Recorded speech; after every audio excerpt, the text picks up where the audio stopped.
हमारा जो last topic था उसमें हमें नाउन आइडेंटिफाई करना था, किसके बेसिस पे, जेंडर के बेसिस पर और नंबर के बेसिस पे। जेंडर के बेसिस पे जैसे हमने मैस्कुलिन, फेमिनिन, कॉमन, न्यूट्रल, इन सब चीज़ों के बारे में हमने डिस्कस करा था, ठीक है।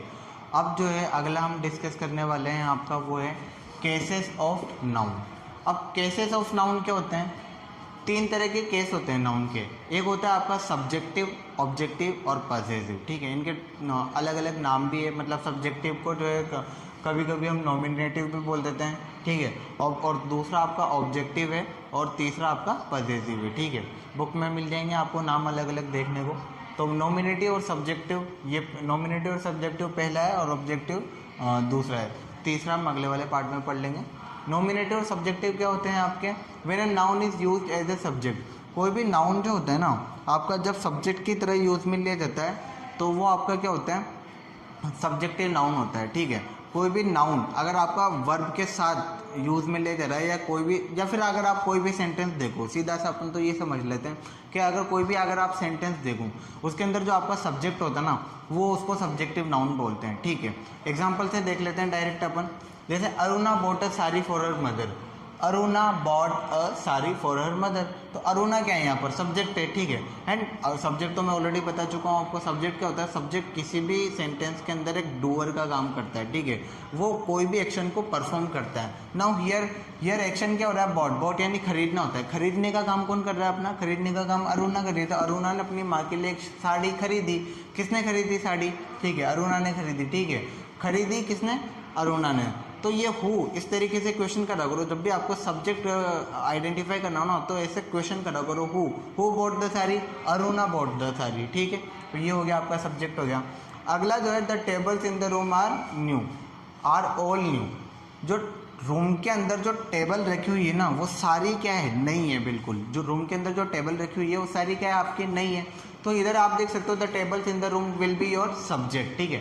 आर आपका हेल्पिंग वर्ब हो जाती है। हेल्पिंग वर्ब तो वर्ब होती है, हेल्पिंग वर्ब हो, मेन वर्ब हो, उससे कोई फर्क नहीं पड़ता, ठीक है। Here you can see bought is your verb, but that is your main verb and are is your helping verb, ठीक है। All new is a subject. तो the tables in the room will be your subjective. तो जहाँ मैंने underline क्या हुआ है ना, वो आपका नॉमिनेटिव या सब्जेक्टिव नाउन हो जाएगा। The tables in the room, ये भी क्या हो जाएगा? आपका नॉमिनेटिव और सब्जेक्टिव, ठीक है।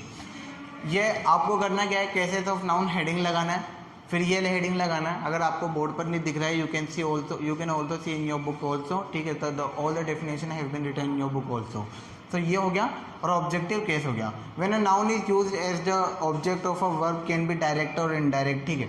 अच्छा, सब यहाँ अगर सब्जेक्ट की बात हो रही थी तो यहाँ पर किसकी बात होगी? ऑब्जेक्ट की। ऑब्जेक्ट में ऐसे बताता हूँ, जैसे मैंने बोला Ram went to a market. Ram went to market, तो Ram is your subject, went is your verb and market will be your object, ठीक है।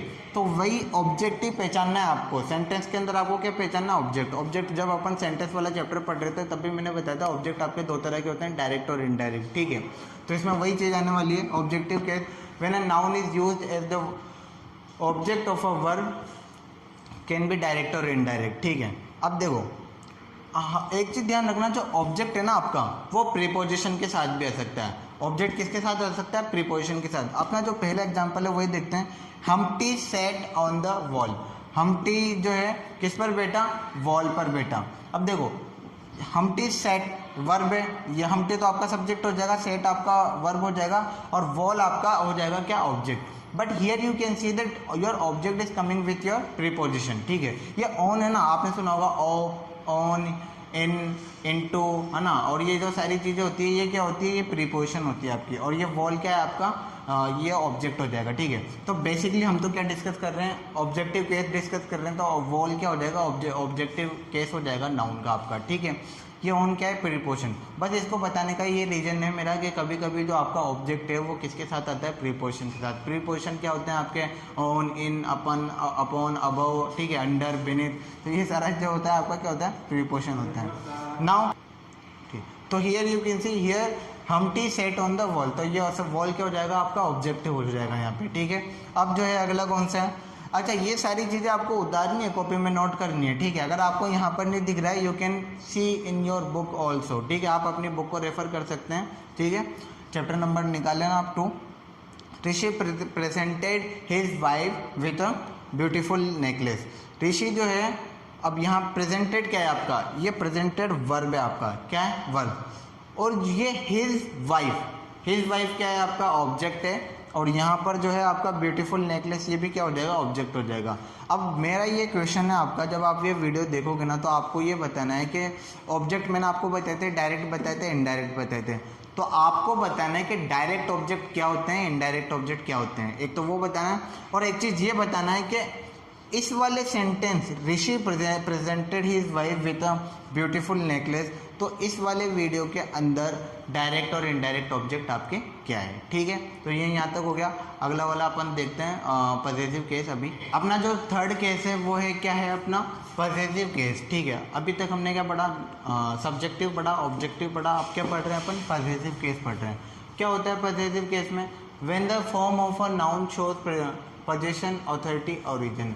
सिंपल था ये समझना है। कभी कभी आपने ऐसा सुना होगा, कभी हम सेंटेंस बोलते हैं this is Ram's house, this is Ram's house, मतलब ये घर किसका है, राम का घर है। तो ये क्या शो करता है, पोजीशन शो करता है, अथॉरिटी शो करता है, राम की अथॉरिटी घर पे शो करता है, मतलब राम, वो घर किसका है, राम का है, ठीक है ना। This whose pen is this, ये पेन किसका है, तो पेन पर अथॉरिटी इस तरीके से है ना। तो जैसे रिप्लाई आता है कि this pen is Ram, this pen is belongs to the Ram, ठीक है। या फिर इसको इस तरीके से बोल सकते हैं this is Ram's pen, this is Ram's pen, ठीक है, इस तरीके से हो सकता है। तो ये क्या चीज़ होती है, पोजीशन होता है, ठीक है। एक बार और एग्जांपल से समझते हैं। डेफिनेशन तो वही है, when the form of a noun shows, क्या शो करे, पोजीशन शो करे, अथॉरिटी शो करे, ओरिजिन शो करे, with the help of apostrophe. अब देखो जब भी ऐसे बोलते हैं ना राम, ठीक है, मोहन, ठीक है, तो इस तरीके से एपोस्ट्रोफ कोमा लगा के उसके साथ में क्या लगाते हैं, एस लगाते हैं, ठीक है। अब तो इसको क्या बोलते हैं, it is said to be in possessive. अब एग्जांपल से देखते हैं। एग्जांपल आपका क्या है, एग्जांपल है देखो, ये है एग्जांपल आपका Tagore's Gitanjali. Tagore's Gitanjali is a famous creation. Here you can see this apostrophe comma and this is your S. Tagore's Gitanjali यानी टैगोर की गीतांजलि, क्या, टैगोर की Gitanjali is a famous creation, एक फेमस क्या है आपका क्रिएशन है। Now the president of India speech, here you can see, ये एपोस्ट्रोफी हो गया, एस हो गया, ठीक।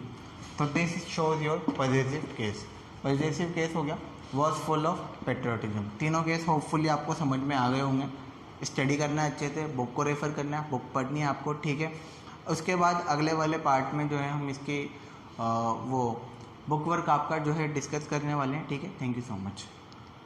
और हाँ, ये जो है आपको ये उतारना भी है पॉजिटिव केस। कहाँ से थैंक यू, अभी से कहाँ थैंक यू हो गया। पॉजिटिव केस ये उतारना भी है, जिसको करना भी है, ठीक है। तो और ये एग्जाम्पल दोनों उतारने, नहीं समझ में आ रहा हो तो बुक में से देख लेना, ठीक है। थैंक यू, ना हो, थैंक यू सो मच।